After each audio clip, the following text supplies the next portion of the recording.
Hello, everyone, and welcome to Get Hired Live. I'm Andrew Seaman. I'm the LinkedIn news editor for job searches and careers. And as always, I want to welcome you to Get Hired Live, where we chat all about getting hired, especially during these difficult times. So as always, I would also like to welcome you and have you introduce yourselves in the comments. So take a minute. I know there's quite a few of you who are already doing this, but introduce yourself in the comments. Tell us a little bit about yourself. Tell us where you're job searching, what you're looking for in the job market. And then once you're done with that, I want you to connect with each other. Maybe you'll find someone who is job searching in your industry or in the industry you want to move into. And it's a great time to sort of network, come together and job search together. People who job search together have been found to land jobs faster and also have great support systems. So be sure to connect with each other, introduce yourselves, explain a little bit about yourselves, and then, of course, ask questions about job searching or growing your career, because we're going to be talking about those in just a little bit. We have so many people joining the stream already. I think we have Trisha from my home state of Pennsylvania. We have Martha from Los Angeles, Stephanie from Virginia, Valerie from Michigan, Donald from Texas, and I think I also saw Kendra from Los Angeles too. So welcome all to the stream. Keep introducing yourselves, and we'll get to questions in just a bit. But first, I want to invite our wonderful guest onto the screen, Alyssa Cohn, who is a global CEO coach. Hello, thank you so much for joining us. My pleasure to be here with you. Yes. And well, I guess the first thing I would love to hear is explain a little bit about what you do, because we have a lot of job search experts, career experts, but you are a CEO coach, a global CEO coach. Can you explain a little bit about how that might differ from a traditional job search coach or a career coach? Yeah, absolutely. So coaching really is a similar kind of process. I think about coaching as helping people figure out where are they going, and how will they get there. So that can be in anything in terms of scaling your leadership for the startup CEOs I work with, for running and scaling a larger company for the more large company CEOs. And then in terms of career coaching, it's about helping people assess what is the right job for me, and do I want to change careers? And then how do I navigate to find a new job? It's all coaching, but it's sort of in different contexts.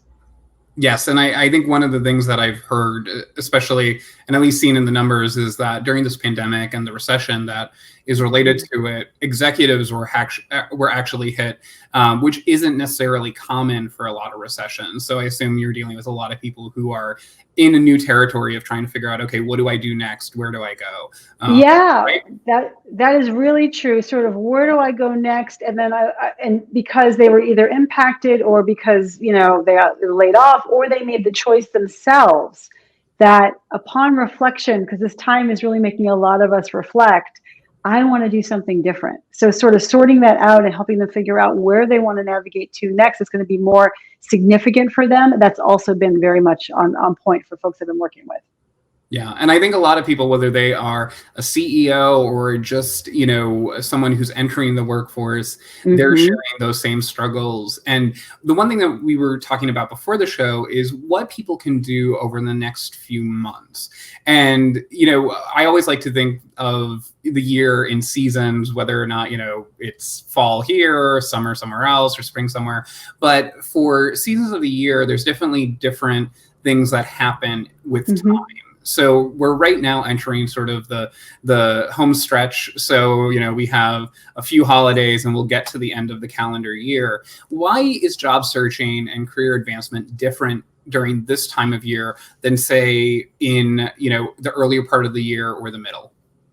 Yeah, it's a great question. And I agree with you that you sort of think of seasonality in terms of job searching and the rhythm of it. I think this time of year is very much people are scrambling to get certain projects done, to finish out their budgets, to complete different kinds of initiatives during this period.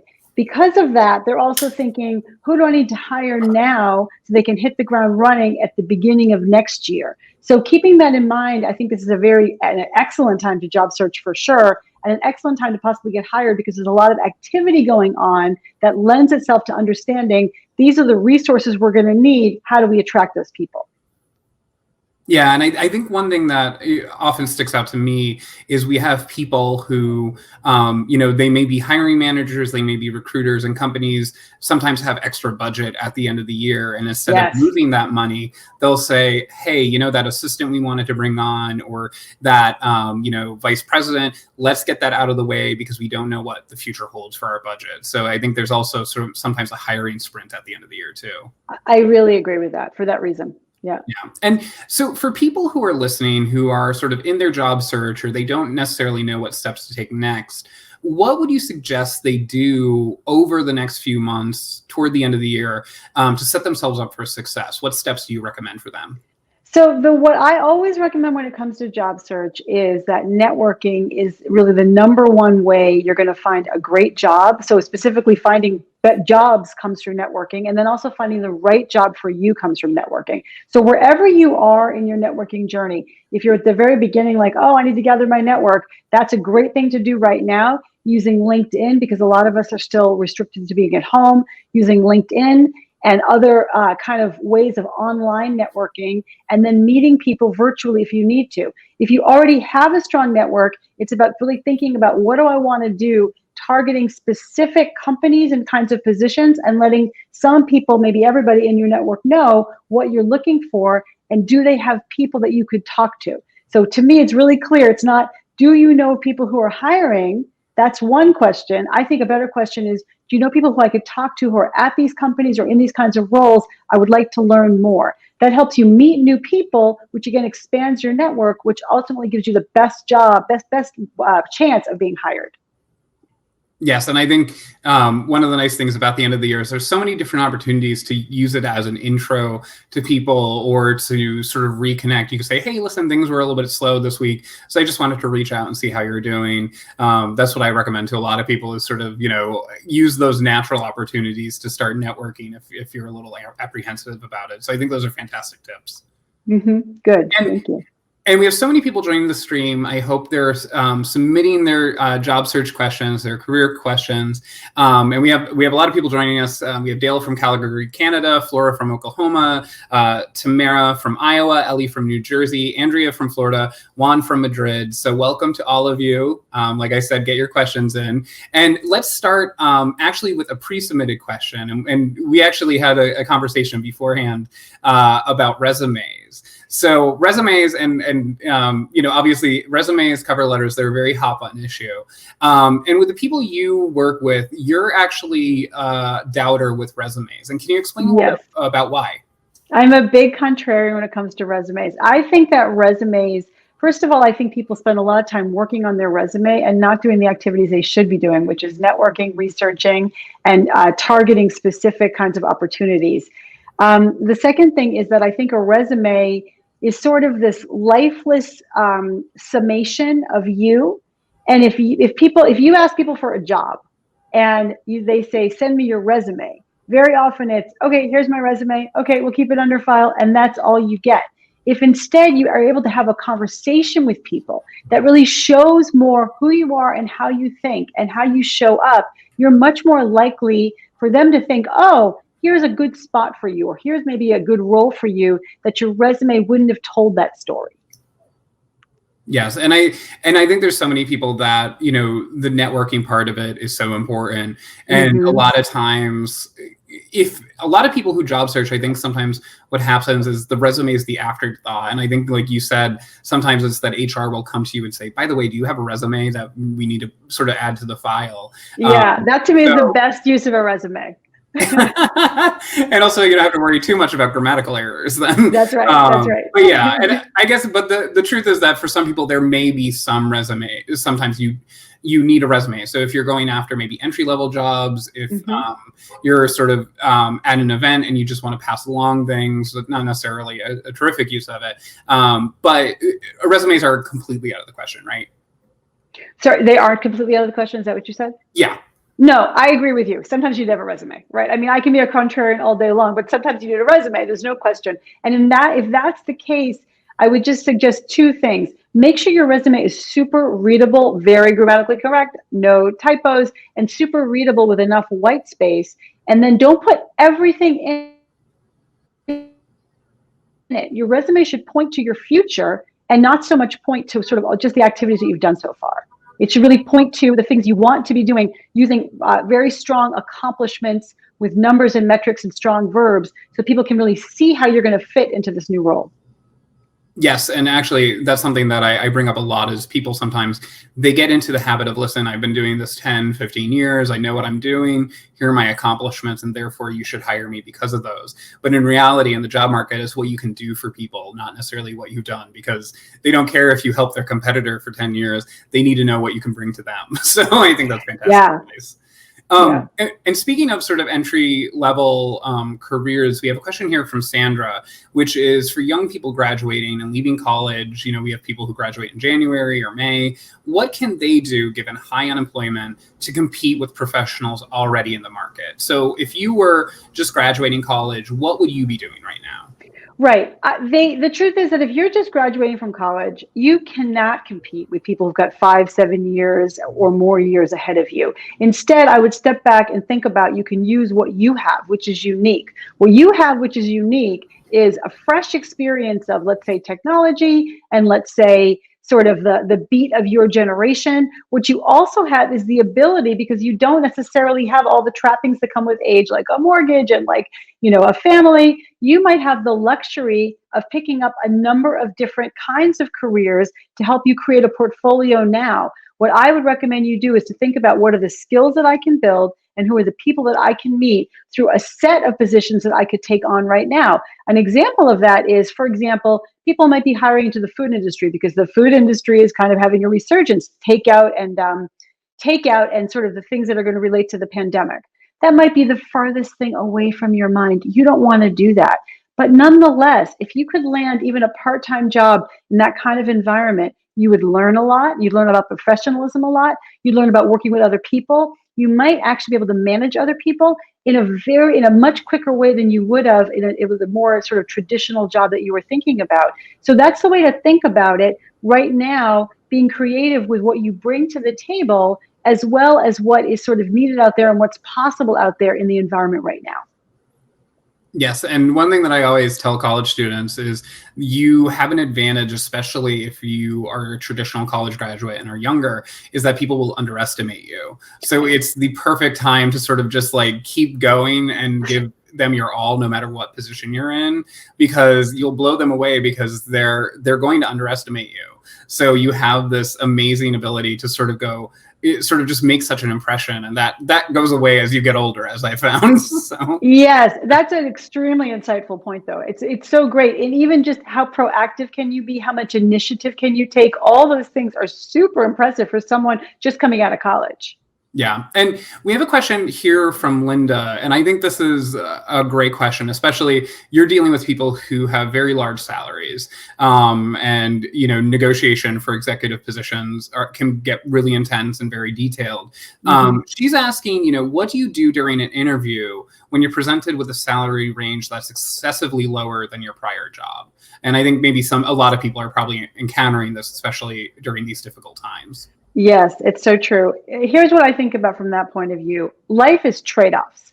So before you even go into that kind of interview, you have to really think, what's my bottom line when it comes to salary? And what are the other things that I might get from this opportunity? Again, what skills and experiences and what network might I get from this opportunity? Then there's also a question that's literally, how much do you need the money? Some people have a stronger financial cushion and some people really don't. So you have to kind of think about that all balanced together. But my sort of bottom line is that when you're thinking about negotiating, it's not ever just one thing, including salary. You're taking out a basket of things. The opportunity is going to provide you a basket of things that you like and things that you don't like. You have to kind of work on them together and net them out together to decide what you want to do and how much salary reduction you're willing to take. Yes, and I think salary negotiations, especially when you're not an executive, can just get messy. I know I've been in the position where, I was sort of recruited for a role and I went through the process of meeting all the people and, they had me fill out the standard application, which asked for a salary range. So I just put Right. sort of a little bit more than I was making at that time. And this was several years ago, but I remember, I spent probably a month meeting people at the company, meeting executives. And then at the end, they said, well, here's your salary. And this is, what we're willing to give you. And I said, I'm sorry, this is less than I make now. I'm not going to do this, especially to take on additional responsibilities. And, they wouldn't come up even as far as I was making then. And I just said, I'm sorry, you've wasted both of our times with this. So I think sometimes salaries are also just really messy conversations and doesn't go your way. But I think that's great advice. Yeah, and Andrew, I would just say I get it, and like for all of us, things can be messy as we go through. And so I also think, I mean, to your point, you were clear that that was not the right salary for you, and you're clear like this is like a walk away moment for me. It's very helpful for you yourself to know you have a walk away moment, but I would also say be ready for bumps in the road because things don't go as planned mostly. And to be able to adapt yourself and to think on the fly what you're willing to do and what you're not willing to do. Yes, and I think your point about sort of going beyond salary is so important. I spoke to someone who's a negotiation expert not too long ago, and like they said, in one of their jobs, they actually were able to advocate to say, okay, if you can't come up this high, I want a mentor who's in the C-suite. So I want to be able to meet with them once a month for coffee or lunch, and it helped them advance in their career much faster than people who were hired at the same time. And obviously, that comes with salary bumps usually. So totally. It's so important to know it goes beyond salary. And going back to the idea of resumes and like sort of making the point about what you can do for a company, Winifred asked, how do you answer the question, what would you bring to the company? And I think that's a standard interview question a lot of people get asked. Well, hopefully you've done some research about what will be valuable to the company and to within this role. And I would suggest that as much as possible, you quickly turn it into a story of what you've been contributing in the past, because you can sort of describe things, but there's nothing like really sharing evidence of the things that you bring to the table in a crisp anecdote. And I think that it's very helpful for you to sort of think about, what do I want to make sure that I convey? What are my specific attributes, 2 or 3 specific attributes that I want to get across, and be ready to tell stories about those attributes so people can really see it from your point of view. Yes. And then we have a lot of questions and a few that came in before the show about career pivots. And, if you're out there and you're considering a career pivot, you're not crazy, pandemics and things like this make you rethink a lot about what you want to do with your life. And we have a question here from Dorothy, who basically says, how do you pivot when you've just finished a career and want to try something totally new? I think there's a lot of people who say, I don't really know what I want to do, but I don't want to do what I was doing. So for people like Dorothy, what are your suggestions? Well, my suggestions are, first of all, make sure you have a solid base. So a solid base means you have strong financial footing, that you have at least 6 months to a year of financial cushion before you make any moves. What's very helpful is if you can keep your full-time job or part-time job or whatever you have right now, and then you can start experimenting in the space that you want to experiment in. For example, if you're, let's say, a programmer, and what you realize is you want to have a more creative sense and you want to become a product manager or live in product or something, are there opportunities inside of your company to do a small stint or shadow somebody in product to get to know those folks over there? Are there other companies or even nonprofits or charitable organizations where you can sort of do a little side project with them that will help you build your product management skills and experiences? I really think about taking step into a new career and not just leaping, depending on your risk tolerance, of course, and also, again, your financial cushion.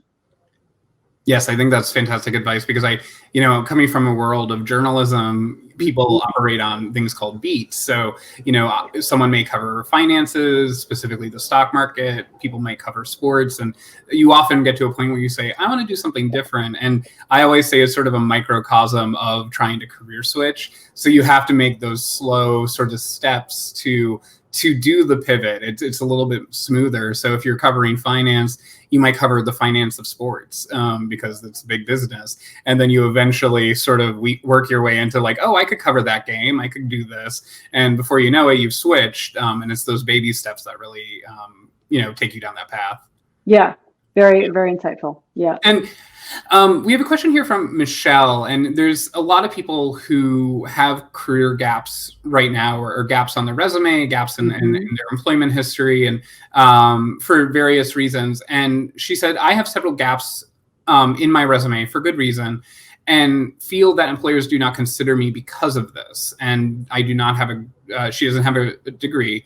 What can she do to get in front of hiring professionals? Well, that's where I think networking is so important. So if your resume looks like, she doesn't have a degree and she's got these gaps and I don't know, and then I have other like 10 other or 100 other resumes that look more traditional, that is a very difficult sell for you. If you go out and network and you showcase how determined you are, how proactive you are, maybe that you were making excellent use of your time during those gaps, maybe how much that even while you're doing a job, you're able to do self-study and build yourself and develop your skills. And if you're able to convey that through networking, you're going to have a much better chance of having somebody say, I like her. I like the way she thinks. I'm going to find a slot for her. And that's what you're looking for. Yes. And we have a question here that is also about sort of entry-level jobs sometimes, from Juan, which is, should you negotiate if you're an entry-level employee? I think a lot of people may be afraid to negotiate if they're an entry-level employee because they fear that, they're a dime a dozen and they could just go somewhere else. What would your suggestion be? Yeah, that's a hard one. I think it depends so much on the situation and the role. So first of all, there's nothing wrong with asking a soft question, which is there room to talk about the salary? Is there room in the salary possibly? That might be one way to sort of check. In some cases for entry-level positions, they actually have a sort of a company policy, which is this is how much we offer entry-level people. In which case you could then say, could we have a meeting in 6 months and look at the kinds of things I've been doing and talk about my salary and possibly an increase then? I think that's a better negotiating tactic if you can kind of tell that there may not be room in the negotiation. Also, the truth is they don't know you, right? If they're hiring you, they don't really know you. Prove what you can do, and then you'll have more wherewithal and more room to talk about salary. Yes, is the idea of sort of negotiating a future negotiation. Right. And I think that's a great idea to sort of say, hey, even if we can't meet at that salary at this point, what can be done so we could re-discuss this in a few months. So I think that's good advice. And we have a question here from Andrea, and this goes back to the idea of changing careers and pivoting. And she basically says that she previously pivoted to a new job, but was laid off due to COVID. Moving forward in the new industry has been difficult. So how would you suggest, Andrea, sort of who may have just pivoted, how would you suggest someone like that keep going down that path? I know. So keep going is really an important thing too. How do you build resilience, right? So you need to find people who are championing you, who will help you keep your spirits up. You have to have routines that help you keep you at your best, both eating healthy food and getting enough sleep and like all those things that just help you keep you at your best. The second thing is it's a combination of the things we already talked about. How do you find smaller jobs, possibly portfolio jobs, not even necessarily full-time, even maybe a volunteer position or two that helps you build skills down that direction that you want to go in? How do you network to find opportunities that may be part of the hidden job market? And I guess I would just also say, even if COVID has gotten in the way of your pivot, is there sort of something in the population of your pivot that you could also do for now as you continue to build your skills and do self-study and build your experiences to ultimately get to that pivot that you want to do? Yeah, and I think, one of the good things is if you have already pivoted, you have some of those transferable skills, so you're not starting from scratch. So I think, the idea of keeping going is easier than if you were just going to start without sort of those transferable skills. Right. And one of the questions that came in beforehand, before we get too far away from salary negotiations and things like that, we had some people who wrote in, and we have one from Klaus who says he's a seasoned CFO, so Chief Financial Officer. How do you get noticed in the hiring process? And since we have people who, are at those executive levels now who have been laid off and affected by the pandemic, what's your advice to people who are on the upper level of sort of the management spectrum? I think that's where actually networking is even more important. Obviously, you'll want to get in touch with executive recruiters. I think that executive recruiters can be a very small part of your job search. I don't think the best jobs come from them, but there's no reason not to talk to them. And also, they can give you real, honest feedback on your experiences and even your resume and your bio, which you will definitely need to have at some point. I think when you build your network and then you start thinking expansively about the new role you might want to take and the kind of companies that are the right fit for you, that's what's going to lead you to your ultimate job. And then I would also say that all executives bring CFOs, CMOs, COOs, CEOs. They all bring, in addition to their functional area, executive experience. So positioning yourself as a leader, as a strong people manager, as a strong executive who wants to really be a steward of the business, not just a manager of their function, those are the skills and traits that employers are looking for right now. And I think positioning yourself in that direction, especially through your network, will be very powerful. Yes, and we've had, and obviously, if you're a CFO, CMO, unless you're at a startup, you tend to be older. And we have Angela in the comments asking about ageism, and we also had a few questions about that come in earlier. How do you suggest people combat ageism in the job market?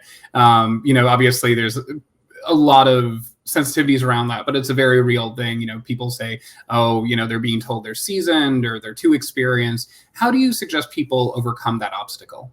Yeah, that is a difficult topic, and you can't change people's perceptions necessarily. So one thing I would say is that, are there opportunities for you to do consulting? So I kind of want to say start your own business, but if you can't start your own business or don't want to start your own business and you're out of work, one thing you can look for is projects, right? So you can look for things that will help you dip your toe in. They don't have to make a long-term commitment to you. And that's where your seasoning experience becomes an advantage. You can get off the ground running, you can get things done very quickly in a targeted way. And that helps you build some experience and some exposure inside of that company. And then I come back to, I'm kind of a broken record on networking. The point about networking is that people who know you are going to want to bring you in because they know what you can do. And the last thing I would say is that it's really important to talk about your accomplishments. And if I can say so, be a positive person, an energetic person, a proactive person, because all employers want those traits. I think for all of us, when we had some bad luck in our lives, we can sometimes get a little negative or a little bit even just quiet. And I would encourage everybody to find ways to build your resilience, maintain a positive attitude, and especially when you're in a networking or work environment, really show up as a positive, proactive person. And that will help. That helps everybody. That certainly helps you if there's a concern like, oh, there's ageism going on. Yeah, and I think, the idea of confidence is so important too, is that sort of going in there, and if that is something that you are concerned about, or if you have something else that, you're anxious about, maybe there's something on your resume that really makes you worried or something, that in your past, it's one of those things where if you have that mindset going in, it's something people will pick up on, because they'll say, oh, what are, they were a little bit cagey, or they were overcompensating or something like that. So sort of taking the time to do the mental prep work before those meetings, before those networking events, I think it at least gives you some benefit down the road. So I really agree. Yeah, I'm a big fan of mindsets. And before we go, we had a question come in, and I thought it was the most broad question possible, but I thought it was great, which is from someone named Fatmata. Sorry. What's the secret of job hunting? So for you, what would your suggestion be? Oh, I mean, it's a great question. It's a philosophical question. The secret of job hunting is build your network before you need it. Always be building your skills and your experiences, not just to sort of where you are day to day, but where you see the future going, also in alignment with your curiosity and your interests. And the secret to job hunting is to keep a positive attitude. Wonderful. Well, thank you so much, Alyssa. I really appreciate your time. I appreciate being here. Thanks for having me, Andrew. Yes, and I know our members got a lot out of it, and I hope everyone who is watching is following the bottom of the screen because we've been showing your LinkedIn profile. I know you post a lot of great content, so hopefully people will be following you. Please, and let me know what you took away from this session. We all want to know, like, what are the insights that stick with you, and what action are you going to take? Yes. So thank you so much for your time. And to all of you watching out there, I hope that you'll stick around. If you missed any part of the broadcast, it'll be available after on the same post in the same location. So be sure to bookmark it. But if you didn't get your question in, or we weren't able to get it during this half hour, stay tuned. We'll be back next week with Ebony Joyce, who is the founder of Next Level Career Services, October 16th at noon, same time, same place. So we'll be taking your questions. And then if you are looking for things to do around this time every day, we have LinkedIn News Live.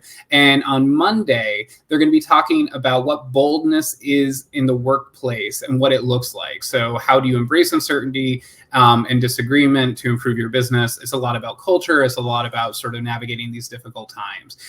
So you could always join us here every day at noon, and I'm here on Fridays, so it's one of the best times to join. So I want to thank you again for joining us, and obviously, please stay safe, follow the local health guidelines for your area, because you can only get hired, you can only be a good candidate if you're healthy enough to do so. So until next time, be safe, be well, and good luck.